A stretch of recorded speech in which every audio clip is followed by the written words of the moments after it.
ಇಲ್ಲಿ 16 ವರ್ಷ ಆಯ್ತು, ಇಲ್ಲಿವರೆಗೆ ಏನು ಇದಾಗಿಲ್ಲ. 16 ವರ್ಷ ಹಿಂದೆ ರೋಡ್ ಆಗಿತ್ತು, ಅದ್ರ ಮೇಲೆ ಇನ್ನೂವರೆಗೆ ರೋಡ್ ಆಗಿಲ್ಲ.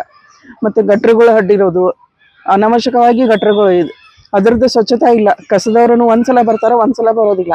ಒಂದು ಮೇನ್ ಲೈಟ್, ಆಮೇಲೆ ಇಲ್ಲಿ ಗಾಡಿಗಳು ನಿಲ್ತಾವ ಡ್ರಿಂಕ್ಸ್ ಮಾಡ್ಕೊಂತ. ಅವು ಗಾಡಿಗಳು ಇದಾಗ್ಬೇಕು. ಸಾಯಂಕಾಲ ಹೆಣ್ಮಕ್ಳು ಬರೋದು ಹೋಗೋದು ಪ್ರಾಬ್ಲಮ್ ಆಗತ್ತೆ. ಒಂದು ಮೇನ್ ಅಂದ್ರೆ ಬಸ್ಸಿಂದ ಅನುಕೂಲ ಇಲ್ಲ. ಬಸ್ಸಿನ ಮೊದ್ಲು ಸಹ್ಯಾದ್ರಿ ನಗರದಿಂದ ಅದ ಬಸ್ ಅನ್ನ KL ಸ್ಟಾಪ್ ಆಗಿ ಇಲ್ಲಿ ಹೋಗ್ತಿತ್ತು, ಆ ಬಸ್ ಸ್ಟ್ಯಾಂಡ್ ಕಡೆ ಬಿಟ್ಟಾರ ಈಗ. ಅದು ಬಸ್ ಸ್ಟ್ಯಾಂಡನೇ ಇಲ್ಲ ಈಗ. ಅದು ಅಲ್ಲಿ ಒಂದು ಮೇನ್ ಅಲ್ಲೊಂದು ಆಗ್ಬೇಕು, KL ಹತ್ರ ಒಂದು ಸ್ಟಾಪ್ ಆಗ್ಬೇಕು, ಸ್ಕೂಲ್ ಹತ್ರ ಒಂದು, ಸಹ್ಯಾದ್ರಿ ನಗರ ಹತ್ರ ಒಂದು ಸ್ಟಾಪ್ ಆಗ್ಬೇಕು. ಒಂದ್ ಮೇನ್ ಹಿಂಡಲ್ಗಾದಿಂದ ಬಿಡ್ಬೇಕು ಬಸ್. ಹಿಂಡಲ್ಗಾದಿಂದ ಬಿಟ್ರ ಆ ಕಡೆಯಿಂದ ಬರೋರ್ಗೂ ಅನುಕೂಲ ಆಗ್ತದೆ, ಇಲ್ಲೇ ಶಾರ್ಟ್ ಕಟ್ ಆಗ್ತದೆ. ಒಂದ್ ಮೇನ್ KL ಸ್ಕೂಲ್ದಿಂದ, ಸ್ಕೂಲ್ ಬಿಟ್ಟ ಮೇಲೆ ಹೋಗಕ್ ನಮ್ಗೆ ದಾರಿನೇ ಇರಂಗಿಲ್ಲ. ಅಲ್ಲಿ 3 ಗಂಟೆಗೆ ನೋಡ್ಬೇಕು ನೀವು, ಸ್ಕೂಲ್ ಬಿಟ್ಟ ಮೇಲೆ ದಾಟಕ್ ದಾರಿನೇ ಇರಂಗಿಲ್ಲ. ಆದ್ರೆ ಅದು ಒಂದು ರೋಡ್ ಆಗಲ್ಲ ಆಯ್ತಂದ್ರೆ ಯಾವ್ದು ಪ್ರಾಬ್ಲಮ್ ಇಲ್ಲ. 3 ಗಂಟೆ ಸ್ಕೂಲ್ ಬಿಡೋ ಟೈಮ್ ನಮ್ಮ ಉಳ್ದು ಯಾವ್ದು ಇದರಿಂದ ಪ್ರಾಬ್ಲಮ್ ಇಲ್ಲ. ರೋಡ್ ಆಗಲ್ ಮಾಡ್ಬಿಟ್ರಂದ್ರೆ ಮುಗೀತು. ಮತ್ತೆ ಇದು ಚಿಕ್ಕ ಭಾಗ, ಇದಂತೂ ನಾವು ಕೇಳಿದಾಗ ಒಂದ್ಸಲ ನ್ಯಾಯದೊಳಗದ, ಕೋರ್ಟ್ನಾಗದ ಅಂತ ಹೇಳ್ತಾರೆ.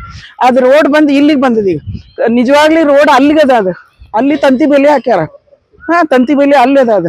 ಅದು ನಾವು ಯಾವಾಗಾರೆ ಕರೆಸ್ತೀವಿ, ಅದು ಸ್ವಚ್ಛ ಮಾಡ್ತೀವಿ, ಮತ್ತೊಂದು 15-20 ದಿವಸ, 1 ತಿಂಗಳು ಹೋಗ್ತದೆ, ಮತ್ತೆ ಹುಲ್ಲು ಬೆಳೀತದೆ, ಮತ್ತೆ ಯಥಾ ಪ್ರಕಾರ ಅದಷ್ಟೇ ರೋಡ್ ಆಗ್ತದೆ. ನೀರ್ ಬಿಟ್ಟೇವಂತಾರ, ಬಿಟ್ಟು 2-3 ತಾಸಿನ ಮೇಲೆ ನೀರು ಸಣ್ಣ ಬರ್ತಾವ. 3-4 ದಿವಸಕ್ಕೊಂದ್ಸಲ ಬಿಟ್ರೂ ಸಾಕ. ಮೀನ್ ಟೈಮ್ ಫಿಕ್ಸ್ ಆಗಿ 4 ದಿವಸಕ್ಕೊಂದ್ ಬಿಟ್ರೂ ಸಾಕ ನೀರು. ಇವು 4 ಮತ್ತೆ ಮತ್ತೊಂದು ಏನ್ ಮೇನ್ ಅಂತಂದ್ರ, ಇಲ್ಲಿ ಎಲ್ಲಾ ವಯಸ್ಕರಿದ್ದಾರೆ. ಸಾಯಂಕಾಲ ಸಣ್ಣ ಮಕ್ಕಳಿಗೆ ಒಂದು ಕೂಡಾಕ್ ಒಂದು ಗಾರ್ಡನ್ ಇಲ್ಲ, ಒಂದು ಸಣ್ಣದೊಂದು ದೇವಸ್ಥಾನ ಇಲ್ಲ. ಈ ಕಡೆ ಸೈಡ್ ಅಲ್ಲಿಂದ ಹಿಡ್ಕೊಂಡು ಇಲ್ಲಿ ಮಠ ಎಲ್ಲೇ ಹೋಗಿ ಕೂಡ್ಬೇಕಂದ್ರೆ ಮೇನ್ ಬ್ರೇಂಚ್, ಅಲ್ಲಿ ಒಂದು 4-5 ಬೆಂಚ್ ಹಾಕಿದ್ದದ, ಅಲ್ಲಿ ಹೋಗಿ ಕೂಡ್ಬೇಕ. ಬೇರೆ ಎಲ್ಲಿ ಒಂದಿಷ್ಟು ಜಾಗಿಲ್ಲ ಇಲ್ಲಿ ಕೂಡ್ಬೇಕ. ಕೈಕಾಲ್ ಸೋತಾಗ ಕೂಡ್ಬೇಕಂದ್ರೆ ವಯಸ್ಕರಿಗೆ ಒಂದಿಷ್ಟು ಏನೂ ಜಾಗಿಲ್ಲ. ಮೇನ್ ಒಂದು ಏನಾರ ಗಾರ್ಡನ್ ಇಲ್ಲ, ಒಂದು ಏನಾರ ಒಂದು ಸಣ್ಣ ಸಮುದಾಯ ಭವನ. ನಾವ್ ಏನ್ ಕಾರ್ಯಕ್ರಮ ಮಾಡಿದ್ರನು, ಈಗಿಂತ ಹಿರಿಯರ್ನ ಕರ್ಸಿದ್ರೆ ನಾವು ರೋಡ್ ಮ್ಯಾಗ ನಿಲ್ಲಿಸಿ ಮಾಡ್ಬೇಕು ಕಾರ್ಯಕ್ರಮ. ಈಗ ಎಷ್ಟೋ ಸಲ ಕರ್ಸಿದ್ರನು ಅವ್ರನ್ನು ನಾವು ರೋಡ್ ಮ್ಯಾಗ ಅಂದ್ರೆ ಅವ್ರಿಗೆ ಗುರ್ತರೇ ಆಗ್ಲಿ ಅನ್ನೋ ಉದ್ದೇಶದಿಂದ ರೋಡ್ ಮ್ಯಾಗ ಕೂಡ್ಸನ್ನ ನಿಲ್ಲಿಸನ್ನ ಕಾರ್ಯಕ್ರಮ ಮಾಡಿ, ಆದ್ರೂ ಅವ್ರು ಅದನ್ನ ಅರ್ಥ ಮಾಡ್ಕೊಲಿಲ್ಲ. ಇದು ಸಹ್ಯಾದ್ರಿ ನಗರ, ಕುವೆಂಪು ನಗರ ಬರ್ತದೆ. ಇದು ಅರ್ಧ ಇದು ಬರ್ತದೆ, 43-40 ಬರ್ತದೆ. 43 ಬರ್ತದೆ, ಇದು 40 ಬರ್ತದೆ. ಇವ್ ಎರಡೂ ಏರಿಯಾ ಕೂಡಿ ಅರ್ಧ ಏನಾಗ್ತದ ಉತ್ತರ ಬರ್ತದ. ಅರ್ಧ ವೋಟಿಂಗ್ ನಮ್ದ ಉತ್ತರಕ್ಕೆ ಹೋಗ್ತದ, ಅರ್ಧ ವೋಟಿಂಗ್ ಗ್ರಾಮೀಣಕ್ಕೆ ಬರ್ತದ. ಹಿಂಗಾಗಿ ಅವ್ರ ಏನೇನ್ ಹಾಕತಾರ, ಇದು ಗ್ರಾಮೀಣದವ್ರ ನಾವ್ ಯಾಕೆ ಮಾಡೋನು, ಇದು ಉತ್ತರದವ್ರದ ಅಂತ ಅವ್ರ ಅಂತಾರ. ಬಾರ್ಡರ್ ಏರಿಯಾ ಅಂದ ಕೂಡ್ಲೆ ಇದನ್ನ ಸಮಸ್ಯೆ ನಾವು ಬಹಳ ಮಂದಿಗೆ ಹೇಳಿದೀವಿ. ಇದನ್ನ ಬಗೆಹರಿಸೋನು ಅಂತಂದ್ರ ಅದು ಯಾರು ಬಗೆಹರಿಸ್ತಾ ಇಲ್ಲ. 15 ವರ್ಷ ಆತ ನಾವು ಕರ್ದೆಲ್ಲ ಇದನ್ ಮಾಡಿದ್ವಿ, ಕರಿತೀವಿ, ಅವ್ರನ್ನ ಸನ್ಮಾನ ಮಾಡ್ತೀವಿ, ಇದನ್ ಮಾಡ್ತೀವಿ, ನೋಡ್ತಾರ, ಬರ್ತಾರ, ಎಲ್ಲಾ ಗೌರ್ಮೆಂಟ್ ಆಫೀಸರ್ಸ್ ಬರ್ತಾರ, ನೋಡ್ತಾರ, ಆಯ್ತು ಮಾಡ್ಕೊಡ್ತೀವಿ ಅಂತಾರ, ಮುಗೀತು. ಕುವೆಂಪು ನಗರ ಮತ್ತು ಸಹ್ಯಾದ್ರಿ ನಗರದ ಏನು ನಾಗರಿಕರದೇವೆ, ನಾವು ಕೆಲವು ಮೂಲಭೂತ ಸಮಸ್ಯೆಗಳನ್ನ ನಾವು ಸಾರ್ವಜನಿಕವಾಗಿ ಜನಪ್ರತಿನಿಧಿಗಳಿಗೆ ತಿಳಿಸುವ ಮೂಲಕ ನಮ್ಮ ಸಮಸ್ಯೆಗಳನ್ನು ಪರಿಹಾರ ಮಾಡಬೇಕು ಅಂತ ನಾನು ಎಲ್ಲರ ಪರವಾಗಿ ಕೇಳ್ಕೊಳ್ತೇನೆ. ಮೊಟ್ಟ ಮೊದಲನೇದ್ದು, ಈ ಕುವೆಂಪು ನಗರಕ್ಕೆ ಬರ್ತಕ್ಕಂಥ main approach road, KL school ಹಿಂಭಾಗದಿಂದ ಏನು ಬರ್ತದೆ ಆ ರೋಡ್, ಅದು ಮುಂದೆ ಹಂಗ ನೇರವಾಗಿ ಸಹ್ಯಾದ್ರಿ ನಗರಕ್ಕೆ ಹೋಗ್ತದೆ. ಆ ರೋಡ್ ಏನದ, ಎಷ್ಟು ಅಡಿ ಇರಬೇಕಾಗಿತ್ತು ಅಷ್ಟು ವಿಸ್ತಾರದ ರಸ್ತೆ ಇಲ್ಲ. ನಂಬರ್ 1. ಈ ರಸ್ತೆ ಮಾಡಿ ಟಾರ್ ಹಾಕಿ ಸುಮಾರು 20 ವರ್ಷ ಆಗಿರ್ಬೇಕು. ಅದಕ್ಕೆ ಮೊದಲು ಈ ರೋಡ್ ಅಭಿವೃದ್ಧಿ ಆಗಬೇಕು, ನಂಬರ್ 1. ನಂಬರ್ 2, ಈಗ ಏನು 7 ದಿವಸಕ್ಕೊಮ್ಮೆ ನೀರು ಬಿಡ್ತಾರೆ, ಅದನ್ನು ಕನಿಷ್ಠ 3 ದಿವಸಕ್ಕೊಮ್ಮೆ ನೀರು ಬಿಡಬೇಕು.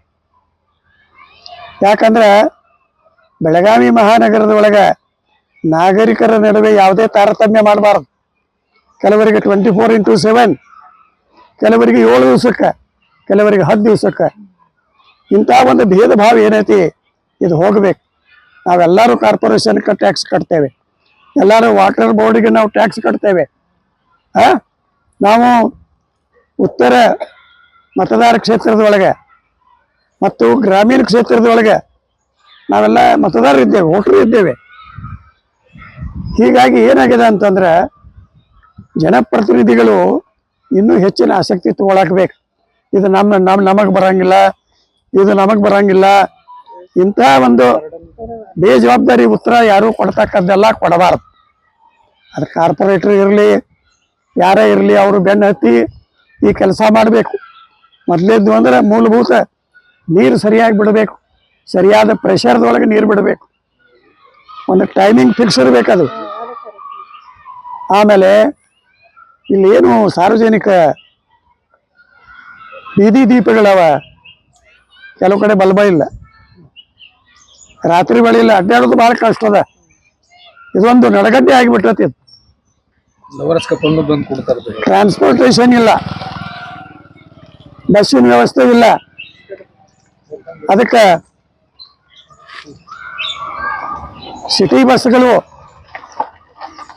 ಬಸ್ ಸ್ಟ್ಯಾಂಡ್ CBTಯಿಂದ ಹಿಡ್ಕೊಂಡು ನಮ್ಮ ಹಿನ್ನೆಲೆಗ ವಿನಾಯಕ ಮಂದಿರದವರೆಗೆ ಬಂದು ಅಲ್ಲಿಂದ KLE ಸ್ಕೂಲ್ವರೆಗೆ ದಿನಾಲು ಬಂದು ಹೋದ್ರೆ ಎಷ್ಟು ಬೇಕಾದಷ್ಟು ಸೀಟ್ ಸಿಗ್ತಾವ, ಇನ್ಕಮು ಆಗ್ತದೆ.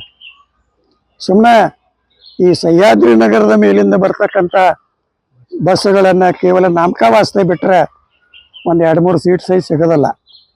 ಸೊ ಅದು ಲಾಭದಾಯಕ ಅಲ್ಲ ಅನ್ನತಕ್ಕಂಥ ಹಿನ್ನೆಲೆಯೊಳಗೆ ಅವನು ಬಂದ್ ಮಾಡ್ಯಾರ. ಹಂಗಾಗಬಾರ್ದು.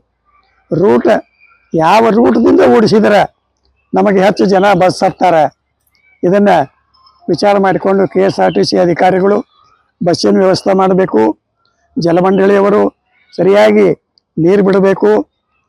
ಅದೇ ಪ್ರಕಾರ ಬೀದಿ ದೀಪಗಳ ವ್ಯವಸ್ಥೆ ಆಗಬೇಕು. ಕಾರ್ಪೊರೇಷನ್ನವರು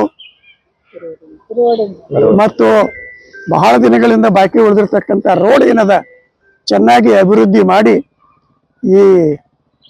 ಈ ಭಾಗದ ನಾಗರಿಕರು ನಾವು ಸ್ವತಂತ್ರ ಭಾರತದೊಳಗೆ ಇದ್ದೇವೆ, ನಮಗೂ ಈ ಮೂಲಭೂತ ಸೌಕರ್ಯಗಳು ಸಿಗುತ್ತಾವ ಅನ್ನೋದನ್ನು ಸತ್ಯ ಮಾಡಿ ತೋರಿಸ್ಬೇಕಾವ. ಇಲ್ಲದಿದ್ರೆ 78 ವರ್ಷ ಆದವು. ಇವತ್ತು ಸ್ವಾತಂತ್ರ್ಯ ಸಿಕ್ಕ ಯಾರಿಗೆ ಬಂತು ಸ್ವಾತಂತ್ರ್ಯ? ಅದಕ್ಕೆ ಉತ್ತರ ಇಲ್ಲ, ನೋ ಆನ್ಸರ್.